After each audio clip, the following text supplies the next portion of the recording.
Hello guys! So for today's video ay tuturo ko sa inyo kung paano nga ba palitan ang add friend nyo sa Facebook into follow na lang siya.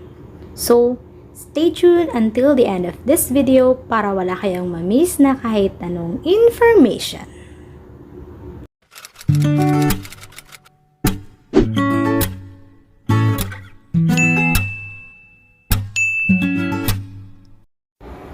Hello everyone! Welcome to my YouTube channel and welcome if you are new.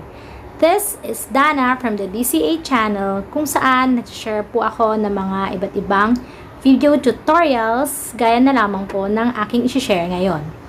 So for today's video, I'm going to share with you kung paano nga ba mag-change ng add friend button sa Facebook into a follow button.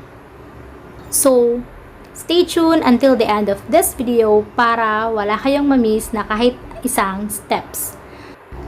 Before we start, be sure na nakapag-like ka na sa video na to at i-click mo na rin ang subscribe button kasama ang notification bell for more updated videos like this.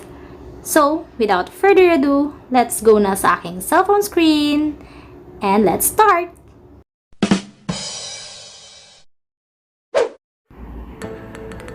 So, andito na tayo sa aking cellphone screen. So, start na natin.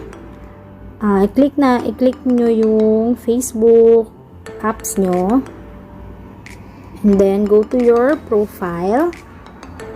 So, nandito na tayo sa aking profile. And then, click nyo tong tatlong layer dito sa part na to. So, click yan. And then, click nyo yung profile nyo.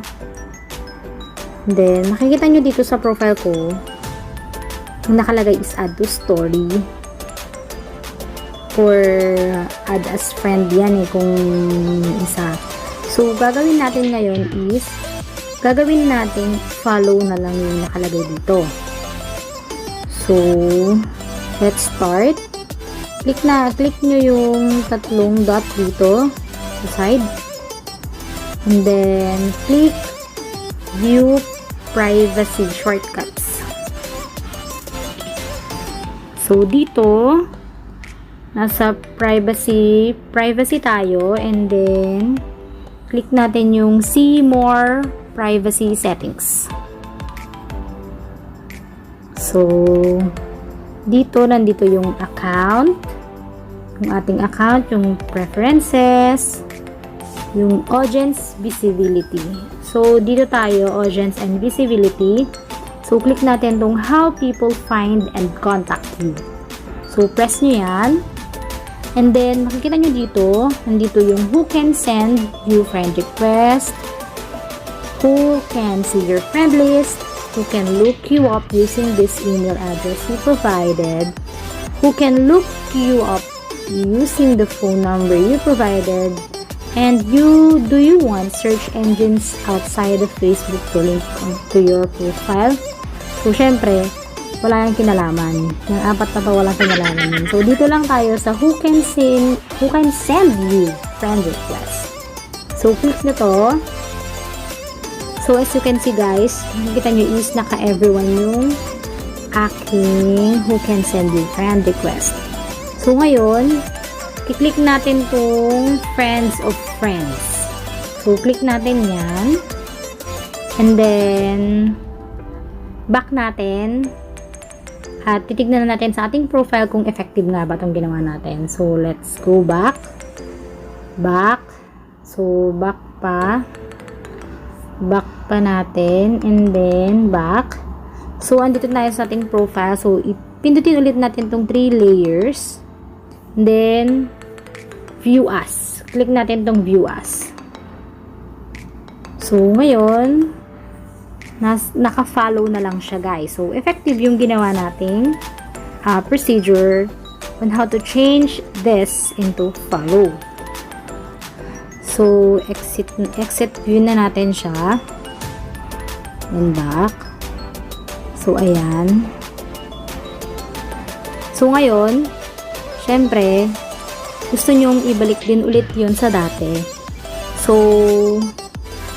pindutin ulit natin itong 3 dots. So, ganun lang siya guys. Uulitin lang natin yun. So, punta lang ulit tayo doon. So, click natin itong 3 layer. And then, view, privacy shortcuts. And then, see more, privacy settings. And then, baba. Sa audience and visibility tayo. Then, how people find and contact you. And then, who can send you friend request. Press natin to. And, kung gusto nyo naman na ibalik ulit sa public or add friends or add to story, ganun. So, click nyo yung everyone ulit. So, ayan.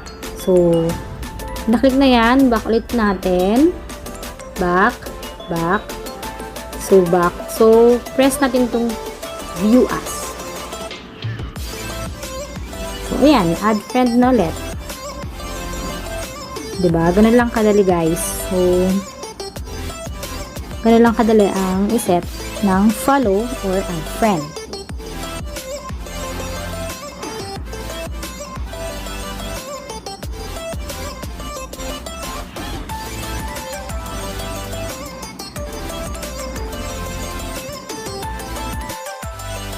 So, that's all for today's video guys. And I hope makatulong sa inyo itong video tutorial natin ngayon.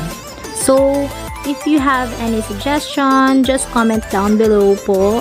And, kung sa tingin nyo ay nagustuhan nyo at nakatulong sa inyo itong video na to, please don't hesitate to give this video a thumbs up. And don't forget to subscribe to my channel at i-click mo na rin yung notification bell para always updated ka sa mga bago nating videos. So, thank you guys and see you on my next vlog. Bye!